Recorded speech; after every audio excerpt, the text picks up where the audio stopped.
Hello, everyone, and welcome to another live stream here on Langer at the Mic. Happy Sunday, of course. And so little did I realize when I was doing this yesterday that there would be so much craziness and madness that would happen with the Montreal Canadiens in the 24 hours that would ensue.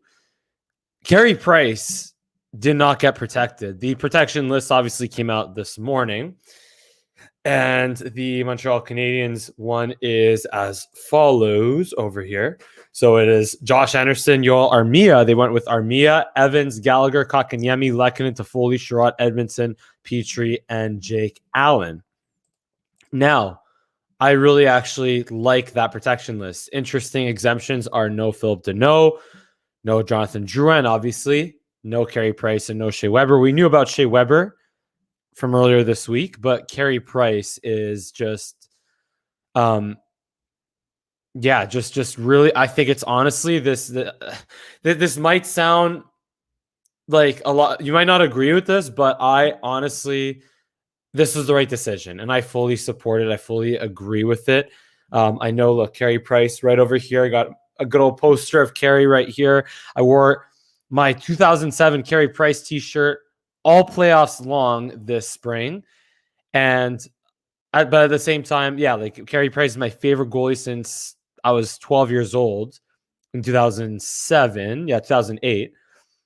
But here's the other thing, though. I'm also a big fan of the Montreal Canadiens, and the Montreal Canadiens, if they can afford to get rid of that contract, then they should absolutely do so. And I actually even saw a tweet earlier today saying how Carey Price actually was the one that brought up the idea of waiving his no movement clause and getting exposed to Seattle, because we learned a little bit more today that he also has several injuries that might require offseason surgery, hip injury, a knee injury. And when you're a goalie, those are two pretty important muscle groups to not want to injure, or joints to not want to injure. So yeah, that is just it. Look, a lot of Habs fans are like, this is going to be a nervous couple of days here, but the way I see it is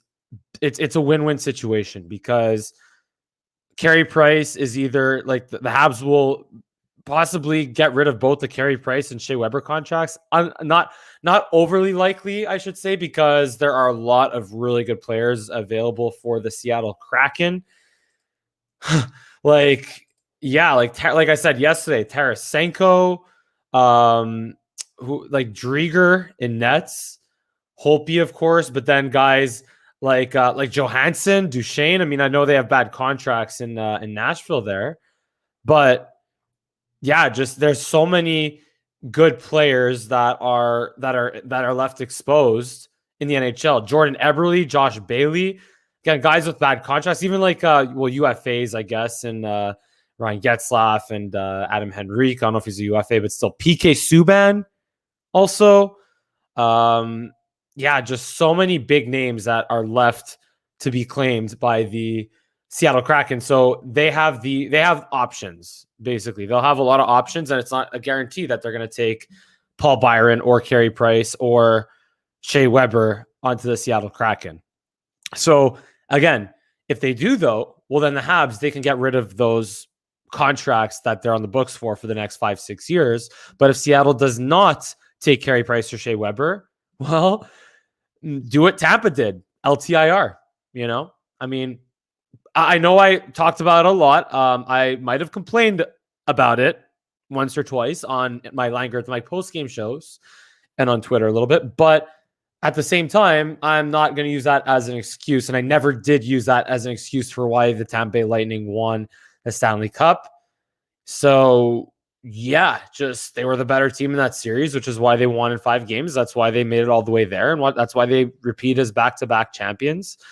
And if the Seattle Kraken want to take some of their, Barclay Goodrow got traded. His rights got traded to the Rangers for a 7th-round pick. And guys like Killorn, guys like Yanni Gourde, they're going to be up for grabs for the Seattle Kraken. So back to the Montreal Canadiens, though. I want to play a little game here in this, and like I've been playing CapFriendly games pretty much every live stream here. It's pretty much all I'm doing lately. So we're gonna do that again, but this time, because I like playing games like this, I like going on CapFriendly, especially in the off season. We're gonna see if the Habs can create all that cap space from the Weber, from the Weber, from the Carey Price, and the Jonathan Drouin contracts. Then how can they let's see what, like, just how much they can spend on free agency and take it from there. So I'm gonna share this right here, right now, back on CapFriendly. So let's put Carey Price over here on LTIR, and Shea Weber on LTIR, and Jonathan Drouin on LTIR. And it's very possible that with Byron exposed and Danault exposed, I mean, Danault is obviously a huge piece of the Canadiens' ability to play defensively. Danault was phenomenal in the playoffs defensively. But I think at this point, I think also his house is on sale in Montreal. So it's pretty much all but official that Philip Danault is not coming back. But look at this number right here in the top right corner. $37.9 million to spend in free agency.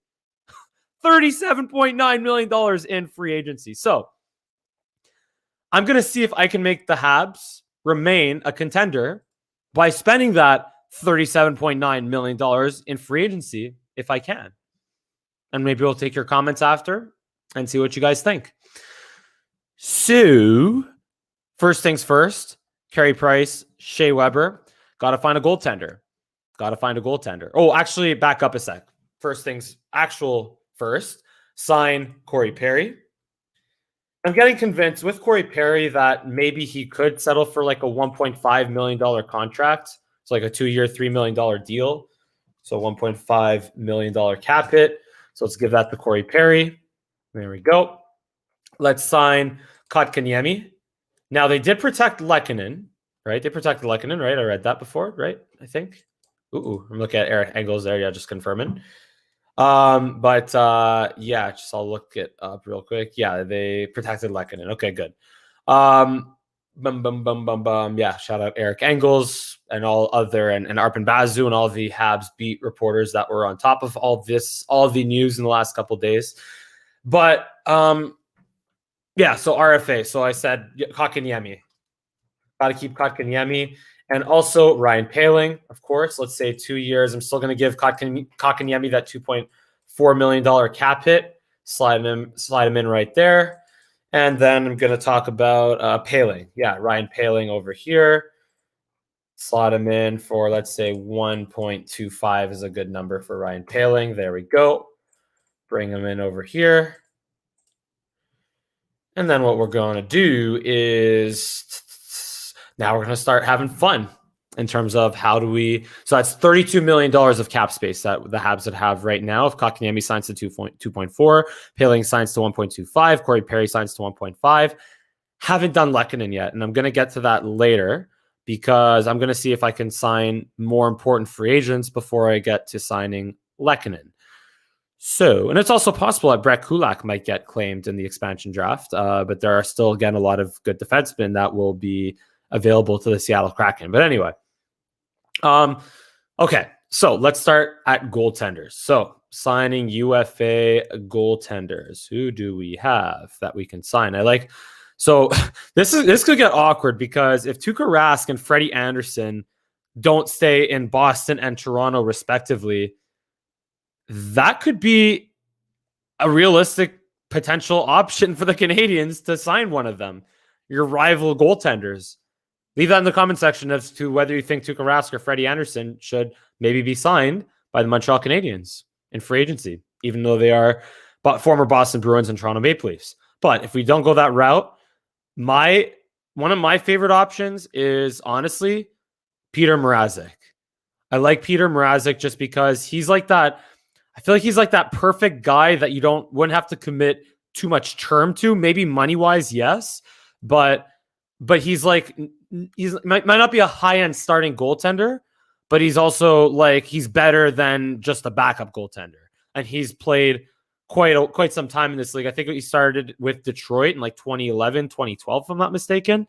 So he's been around and he is experienced and he can play at a good enough level that I think, not to say that he can play like Carey Price in the playoffs, but at least in the regular season, I think he could be solid. I think he could be very solid, and a tandem of Peter Mrazek and Jake Allen. And if Carey Price is healthy come playoff time, or maybe Caden Primo, that is a very fine stable of goaltenders. So I will do 5 years, let's say, $5 million for 3 years for Peter Mrazek. That might even be a little bit rich, honestly, but let's make it happen. So he's 29 years old. I guess it is his chance to cash in. So let's say maybe even I'd say 3 years. Let's just go with a 3 year, $5 million. So that's the goaltending situation there. And of course, let's go next to Dougie Hamilton, just because one can dream. I did all the non-Dougie Hamilton situations in my last 2 streams. So let's just go right after Dougie Hamilton right here, right now. Once again. So let's say 7 for $9 million. The other option is, hey, maybe PK Subban. Probably not. But anyway, that would be awkward. $9 million. So he slides in over there. $18 million left to spend. Here's where, again, I would go for the third pairing D. I'd go David Savard. Or actually, you know what? Again, let's just keep playing the Ovechkin dream. Why not? Technically, Ovechkin could go to the Seattle Kraken. They could draft his rights, because I don't think he got protected by Washington. I'm going to double check here. Ooh, forgot to tweet that I'm going live on Twitter. My bad. Tweet that out right now. But yeah, I think it's just because like a lot of UFAs did not get protected. But let's just say Ovechkin becomes available to the Montreal Canadiens. But here's the other thing. If they have the cap space to make him tied for the highest paid player in the NHL, well, then they can maybe do that with Connor McDavid and Leon Draisaitl at 12.5. So let's say OV signs for 2 years. And this would be $25 million for 2 years. There we go. $6 million left to sign a third pairing defenseman and another forward. So here's where you want to get Lehkonen under contract. You might also need another center because of what you lost at what's it called? You might have to go with another veteran type of Eric Staal type of guy to replace what you'd be losing in Danault. Maybe Tyler Bozak, like I mentioned yesterday, but I don't know. And Tuukka Rask going from before. But hey, who knows? Honestly, if Boston doesn't keep Tuukka Rask, and also they like, what is it, Swayman, I think? Right? Their goaltender there. Right? Just name validate. I know Jacob Slavin's the guy in Carolina. Jeremy Swayman. Yeah, okay. Just making sure there.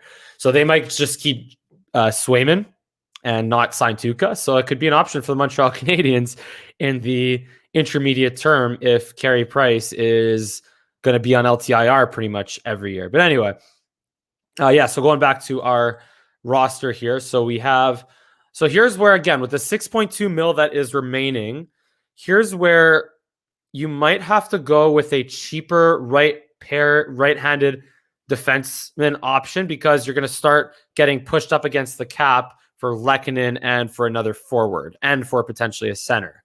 So let's see if I could do David Savard, as I've been doing pretty much all of these streams here. Let's see if I could do David Savard at 375, the number that I've been giving him. I mean, let me ask you this. Like, look, do you think could David Savard, does he deserve the same amount, if not more, than Joel Edmondson? I mean, if you do a comparison, let's look up Joel Edmondson. And we look up David Savard. Ice times forecaster. There we go. So let's look at their playoffs, their performance in the playoffs when the Blues won the cup and when the Tampa Bay Lightning won the cup this past year. So David Savard, let's see if we go to career stats. So this past year with Tampa in the playoffs, averaged only 14 minutes of ice time, but is obviously still a key member of the Columbus Blue Jackets with 23 and 25 minutes of ice time in the last 3 seasons. Why is this not loading? I don't know. There we go. Whereas Joel Edmondson, 2019 playoffs, 2018-19 playoffs. Yeah. Joel Edmondson was a little bit maybe more valuable to the what's it called? Was a little bit more valuable to the St. Louis Blues than David Savard was to Tampa this past year. So you can argue that Savard could get paid 3.5, maybe even less than 3.75. But you know what? Again, I'll give him 4 years, 3.75, just to play it on the safe side here. He slots in over there.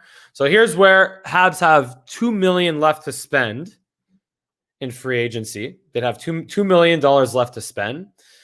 So here's where, do they try to trade Lehkonen or do they sign Lehkonen? I think they should keep Lehkonen, but I don't know if I'd give him any more than he's already getting paid, or at least not much more.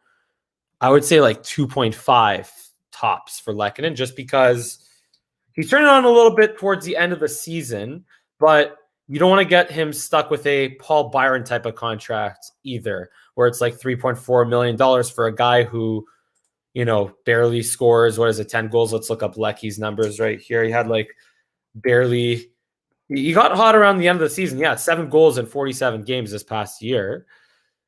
But for his career, he had almost 20 goal seasons, but not quite. So I would say that is not worth more than 2.5 for Lehkonen. Let's say about, I think 2 years would keep him in RFA, if I'm not mistaken. This has to be an RFA, so Lehkonen. Arturi Lehkonen. There we go. For 2.5. Let's give him a little 500, a little 100K raise there, 2 years. There we go. So, what do you guys think of this here? What do you think of this roster that I just built here? So, we'd have Suzuki. We would have, now here's where I have to do the weird thing where I put the lines together. Caulfield, of course. Gallagher there. Kotkaniemi here. Toffoli there. Evans, Byron, Lehkonen, and Perry. Wow. This is actually not a bad, like the Habs in this case would be stacked on the wings. Like they'll be thin at center, don't get me wrong, but they could be absolutely stacked on the wings here with obviously Carey Price, Weber, and Drouin on LTIR. If also maybe Josh, what is it? If I say Corey Perry takes a little bit of a pay cut for $1 million, then I can maybe work out a situation where another center gets brought on, maybe for cheap. Like it has to be like vet minimum, of course. Mrazek could be a little bit of a thinner contract, and maybe David Savard could be the 3.5 instead of the 3.75. Or the other option is you could get Jason Demers, like I said, for a little cheaper. But I think David Savard being the younger player, having the cup experience would be a little bit, and being able to come back to Montreal. Same for Jason Demers, but I wonder if that might be a little bit more valuable to the blue line than Jason Demers. But yeah, so here's one. This is one situation right here. Again, this is with Ovechkin. This is with Ovechkin and Dougie Hamilton. What do you guys think of these lines here? Again, thin at center, but what's it called? Really stacked on the wings. Can't see Ovi in anything other than a Caps uni. Hey, made you a mixtape. This is Jason Whistle there. Shout out to Jason Whistle, my editing instructor. And yeah, I agree with you, Wiss, that Jason Ovechkin. Well, I mean, Jason Ovechkin, nice. Alex Ovechkin would probably not leave Washington, but we're just having fun here. Just drawing up pipe dreams over here. Why not? But let's go. Let's say if we want to insulate the center position a little bit better and give a little more versatility, if we put David Savard away and sign him for, let's say, sign Jason Demers for a little bit less. A pleasant surprise to have you there. By the way, I subscribed to Jason Whistle's podcast, Made You a Mixtape, on Spotify. Great podcast. Check it out. Yeah, so let's see. Yeah, Jason Demers over here. Under UFA, over here, Jason Demers. There we go. Right-handed D. let's say 3 million. So you save about 750K. About let's say a 3-year deal, take him to his 36. I mean, yeah, maybe you can even do 2 or 3 years, let's just say. That might even be a little rich if it's going to be 3 years. So let's say 2 years. 2 years. There we go. Slide him down there. Jason Demers. So now the Habs would have 780K to spend in free agency for another center. Let's say Corey Perry is $1 million. That could maybe be possible. They could maybe get Perry back for $1 million, especially since he's getting paid still by the Ducks. Did I delete Perry? I did not, I don't think. Where did he end up? Where did Perry go? Oh, here he is. Okay. Where is Carey UFA? Let's try this again. Montreal Canadiens. Where did he go? Oh, I'm forgetting Yoel Armia. I'm not going to go back to Yoel Armia. They protected him. He will probably stay on the Canadiens, but I still, for the sake of this exercise, just sorry, Yoel. Yeah, because I don't think if they're going the Ovechkin route, like if the Habs could get Ovechkin, I think they'll be more than okay letting Yoel Armia walk in free agency. But anyway, Perry. Where's Perry? Where did Perry go? Why is Corey Perry not here? Did he just disappear? What the hell, man?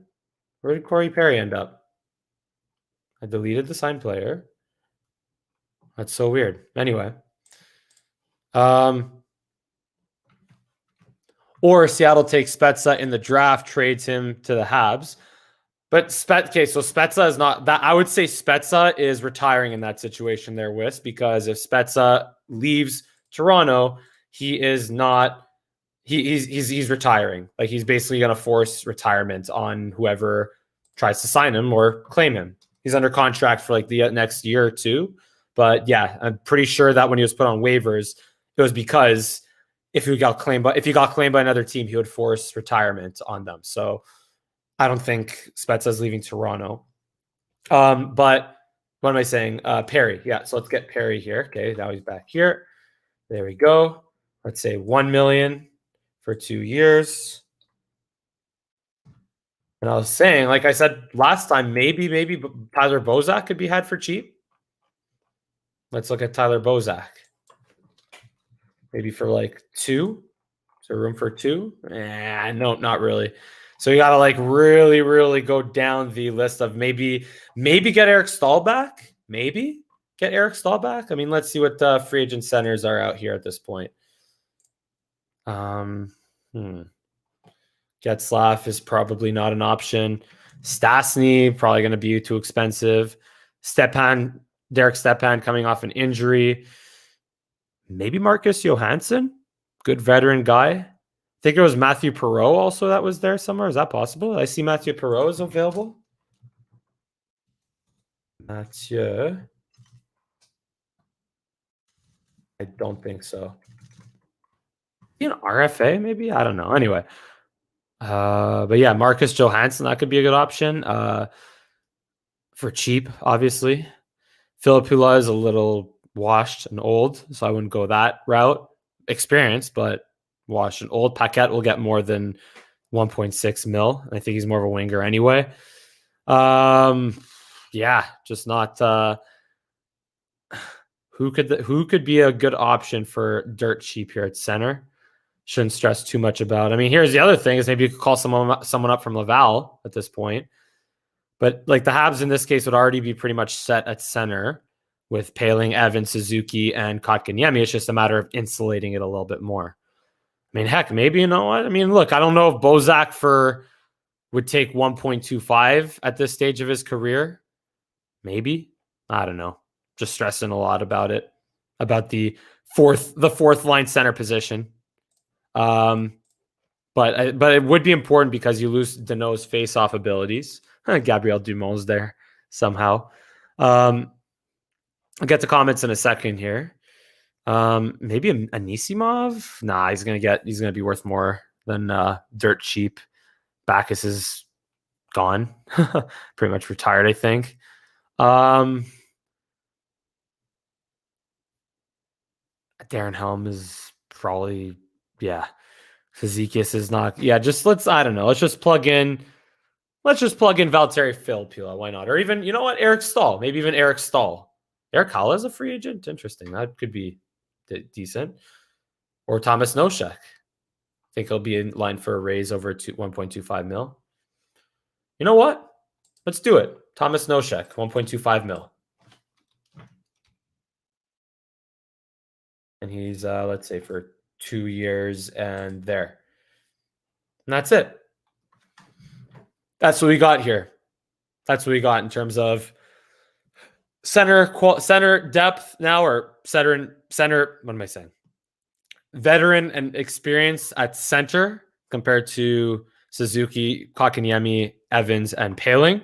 So you got a little bit of experience there in Tomas Nosek, who was on the Vegas Golden Knights. You get 4 really solid lines at forward, obviously with Ovechkin, which would be a little unrealistic, but who cares for the sake of this exercise. You have Edmondson, Petrie, Hamilton. Let's say Hamilton Romanov. That would be a fun pairing. And Sherratt Demers. That would be a really good second or third pairing. Like, you have options here. Like, you give yourself, I would say, yeah, Demers and Sherratt would be the third. Or you can even put Romanov with Demers and Hamilton and Sherratt like that. Romanov and Demers on the third pair. And then Mrazek and Jake Allen would be the goaltenders. And you have basically no cap space left. But that's basically putting the Habs back in position to retool and contend in the short term, while guys like Suzuki, Kotkaniemi, Caulfield, Romanov, maybe Caden Primo and Nets, maybe Norlinder, while they all grow, and that's your chance to get back into contention. So anyway, let's look at some comments here. We have Lol Phineas and Ferb reference of, yeah, that's before, and I was looking for Corey Perry, just disappeared for some reason. He's playing friggin' Where's Waldo there? Dzingel, maybe a good option, yeah, but he would have to be had by trade, I think. Right? He's not a UFA, is he? And Dzingel, I don't know if he's really like a center type of guy. So anyway, that'd be a good option, though. It'd be an interesting option. No, Eric Staal at 3 mil. That's not happening. Eric Staal would have to take a much bigger pay cut than that to be like a 4th/5th center. Michael Grenlund, UFA, that would be interesting. But the problem I find with Michael Grenlund is that he's more of a offensive skill guy. He's not like, he wouldn't be able to fulfill the Philip Danault role, in my opinion. Because keep in mind, Philip Danault is a guy who wins faceoffs and shuts down the other team's best players. So you can argue that pretty much not many guys in the league can do the Philip Danault role. But to me, given that Kotkaniemi could maybe become that, maybe Jake Evans can become that. Suzuki could be is already pretty much a two-way guy that is like their number one center at this point. I would look at more experience and versatility and face-off winning ability for in terms of adding to the center position, or unless they're going all out to trade to go for Jack Eichel. But I'm honestly not very interested because of that contract, the injury questions, and the fact that I don't know. Could you take the Buffalo out of him? Maybe with a new opportunity it'll help, but I just don't. With Jack Eichel, you have to give up a lot to get him. Whereas right now, the Habs' biggest resource in this exercise would be cap space. Here, I'll leave the screen over here. Yeah.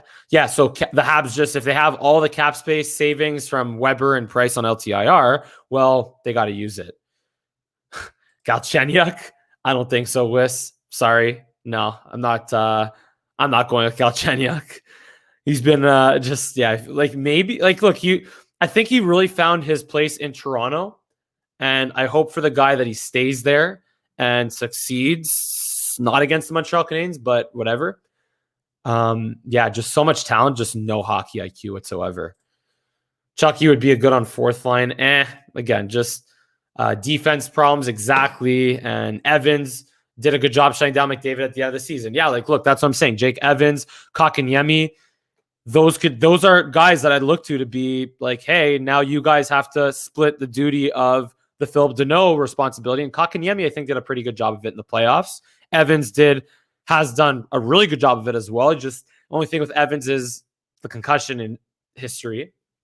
And so that's my concern with Jake Evans. But I think if he stays healthy, he can do it. And that Evans line, with the whole idea in this case is keeping together that Evans, Byron, and Lehkonen line together, which add that to Caulfield, Suzuki, Toffoli, Kotkaniemi, Gallagher, Anderson. Habs, again, they're losing. Obviously, it's a huge blow to lose Price and Weber to injury, and also Philip Danault potentially to free agency. But Philip Danault scored 1 goal in the playoffs. Obviously, again, shut down the other team's best players, but there's still the ingredients that help the Habs get to the Stanley Cup final in this roster, and they're getting more experience and they're entering their prime. So again, if these injuries make to Weber, Price, and losing Danault and all that make people continue to doubt the Habs, great, because clearly the Habs made it all the way to the Stanley Cup final with people doubting them. So if doubting the Canadians is what makes them play better, excellent, and I'm all for it. But Sunday night, got to get to work tomorrow. I don't know about you guys, but I appreciate you guys tuning in. And that's pretty much all we're going to talk about here. Again, shout out to Dixon and Sheldon Weisberg and Jason Whistle, Made You a Mixtape. Check out Made You a Mixtape podcast on Spotify and Apple Podcasts. And obviously Sarah A. Great, a really cool Leaf fan. It was a really good sport. And everyone else who is joining in here on this random Langer at the Mic stream. I will go live a couple more times this week, so stay tuned for that.